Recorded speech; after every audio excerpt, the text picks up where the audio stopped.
రైతులు, బీసీ రైతులు, దళిత రైతులు, పేద వర్గాల రైతులే పత్తి పండిస్తూ ఉంటారు. ఇలా కేంద్ర ప్రభుత్వం ఎట్లుందంటే విదేశాల నుంచి పత్తి దిగుమతి చేసుకుంటే అక్కడ మాత్రం నిబంధనలు సవరించి 11% ఏదైతే పత్తి మీద ట్యాక్స్ ఉండనో దాన్ని రద్దు చేశారు. దిగుమతి సుంకాన్ని రద్దు చేసి విదేశాల నుంచి ఇబ్బడి ముబ్బడిగా పత్తిని భారతదేశంలోకి తెస్తా ఉన్నారు. దాంతో పత్తికి మన రైతులు పండించిన పత్తికి డిమాండ్ తగ్గింది. వ్యాపారస్తులు కొనడం లేదు. 8,100 అమ్మాల్సిన పత్తి వ్యాపారస్తులు 5,000-6,000 కూడా కొంటలేరు. ఏమైందయ్యా అంటే మోడీ గారి ప్రభుత్వం విదేశాల నుంచి పత్తిని తెస్తా ఉంది. దిగుమతి సుంకాన్ని రద్దు చేసింది బీజేపీ ప్రభుత్వం. అందువల్ల పత్తికి డిమాండ్ లేదు, మేము కొనలేము అని వ్యాపారస్తులు చెప్తా ఉన్నారు. అంటే కేంద్ర ప్రభుత్వము మీరేమో రైతుల దగ్గర పత్తి కొనకుండా ఇక్కడనేమో కొత్త నిబంధనలు తెచ్చారు. ఎకరానికి 7 క్వింటాల్లే కొంటాం, L1, L2, L3 విధానం తెస్తాం, కపాస్ యాప్ తెస్తాం, 8% తేమ ఉండాలి. ఇక్కడ పండించిన పంట కొనకుండానేమో రైతుల దగ్గర CCI కొనకుండా ఇక్కడ నిబంధనలు కఠినతరం చేస్తారు. విదేశాల నుంచి పత్తి తేవడానికేమో నిబంధనలను సులభతరం చేస్తారు. అంటే మీరు ఎవరి పక్షాన పనిచేస్తున్నారు? ఈ నిబంధనలు దళారులకు మేలు చేయడానికా, రైతులకు మేలు చేయడానికా? రైతుకు మేలు చేసేది ఉంటే ఈ నిబంధనలు ఎవడన్నా పెడతాడా? మీరెవరి కోసం పనిచేస్తున్నారు? బడా పారిశ్రామికవేత్తల కోసం పనిచేస్తున్నారు, దళారుల కోసం పనిచేస్తా ఉన్నారు. పేద రైతుల గురించి పట్టించుకున్న పాపాన మీరు పోవడం లేదు. ఇది చాలా దుర్మార్గమైనటువంటిది. ఈ రేవంత్ రెడ్డి గారి ప్రభుత్వంలో 406 మంది రైతులు ఇప్పటిదాకా ఆత్మహత్యలు చేసుకున్నారు. రేవంత్ రెడ్డి ప్రభుత్వంలో బస్ ఛార్జీలు పెరిగినట్టు రైతుల మీద లాఠీ ఛార్జీలు పెరుగుతా ఉన్నాయి, రైతుల ఆత్మహత్యలు పెరుగుతా ఉన్నాయి తప్ప రైతులకు ఎక్కడ మేలు జరుగుతలేదు. ఇంకా రేవంత్ రెడ్డి గారు అంటున్నారు ఏడాది పాటు ఉత్సవాలు జరుపుతాడు. 2 ఏళ్లు నిండింది, నేను బ్రహ్మాండంగా నా పాలన అద్భుతంగా ఉంది, 2 ఏళ్ల పాలన మీద విజయోత్సవాలు జరుపుతాడు రేవంత్ రెడ్డి గారు. దేనికోసం జరుపుతావు నాయన? పత్తి కొననందుకు, మక్కలు కొననందుకు, ధాన్యం ఖరాబ్ అయినందుకు, బోనస్ లో కోత పెట్టినందుకు, రైతు బంధులో కోత పెట్టినందుకు, మక్కలకు పైసలు ఇయ్యనందుకు రైతు వారోత్సవాలు జరుపుతావా?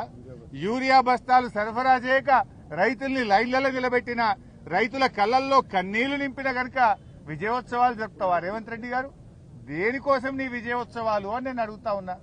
ఇప్పుడే మేము మక్క రైతును కలిశాను. ఎనమాముల మార్కెట్లో మన సీతక్క గారి నియోజకవర్గం, ములుగు నియోజకవర్గం, మంగపేట మండలం, చింతకుంట నుంచి వచ్చినటువంటి రైతు మధ్యల వెంకటేశ్వర్లు, అదేవిధంగా ఇంకొక రైతు లక్ష్మయ్య గారు. ఏం రేటుకి అమ్మాయి బాబు లక్ష్మయ్య గారు అంటే, క్వింటాల్కు 1,825 రూపాయలకు మక్కలు అమ్మాను, ఇప్పుడే జెండా పాట అయింది సార్ అన్నాడు. యాక్చువల్గా మక్కల మద్దతు ధర ఎంత?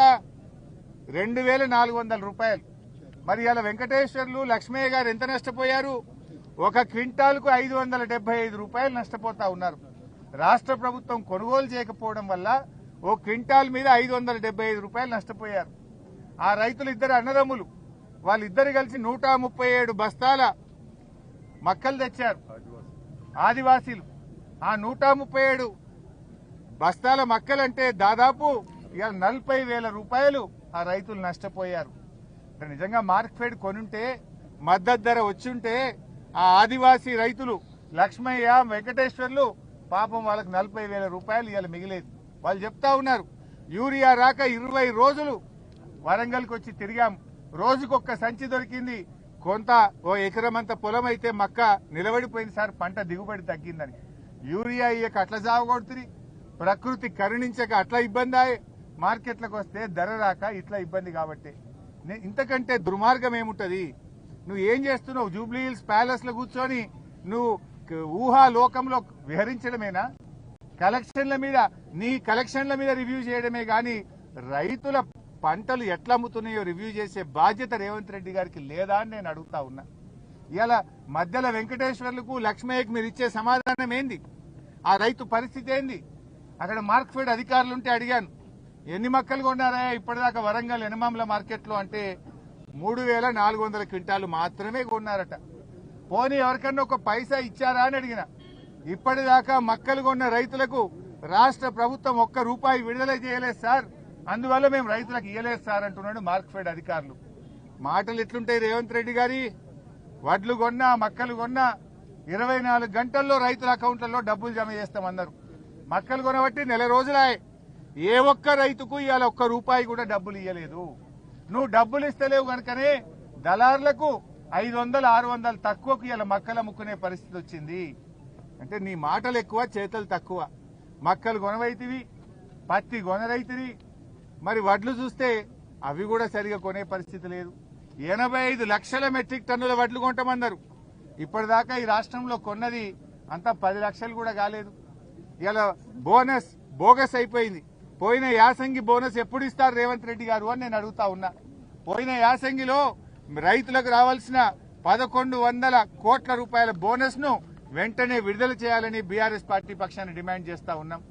రైతులకు ఈ సంవత్సరంగా ఉన్న వడ్లకు కూడా 1400 కోట్ల రూపాయలు బకాయి పడ్డారు. కొన్నది పిసరంతనే, ఆ కొన్నదానికి కూడా పేమెంట్ అయితలేదు. అంటే మీ ఉద్దేశం ఏంది? మక్క రైతులకు డబ్బులు ఇయ్యరు, వడ్ల రైతులకు డబ్బులు ఇయ్యరు, పత్తి కొనరు. అంటే రైతులందరూ ఆగం కావాలనా? పంటలు కొనకుండా ఉండడమే మీ సూత్రమా అని అడుగుతా ఉన్నా. పంటలు కొనాలంటే వెంటనే డబ్బులు ఇవ్వాలి కదా, ఎందుకు ఇవ్వడం లేదు అని నేను అడుగుతా ఉన్నా.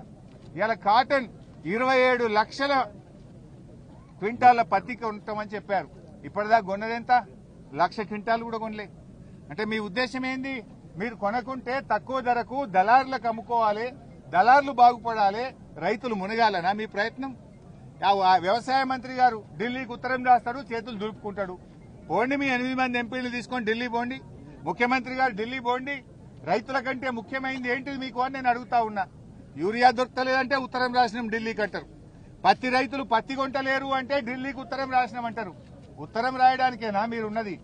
రైతుల్ని ఆదుకోవడానికా, ఉత్తరాలు రాసి చేతులు దులుపుకోవడానికా అని మేము అడుగుతా ఉన్నాం. ఈరోజు ఇప్పటికైనా కేంద్ర ప్రభుత్వం ముందుకు రావాలి. ఈ రాష్ట్రం నుంచి ఉన్న 2 కేంద్ర మంత్రులు, 8 మంది ఎంపీలు, మరి ఇద్దరు కలిసి మరి దయచేసి ఈ పత్తి రైతుల సమస్యలు పరిష్కరించండి. ఇవాళ రేవంత్ రెడ్డి గారు బడే బాయి దగ్గరున్న నీ పరపతిని ఉపయోగించి వెళ్లి ఈ నిబంధనలు సవరించండి. వెంటనే తేమ శాతాన్ని సడలించి కపాస్ నిబంధనలు ఎత్తివేసి 7 క్వింటాల నిబంధన ఎత్తివేసి వెంటనే పత్తి కొనుగోలు చేసే విధంగా ఆదేశాలు ఇవ్వాలని చెప్పి కూడా మేము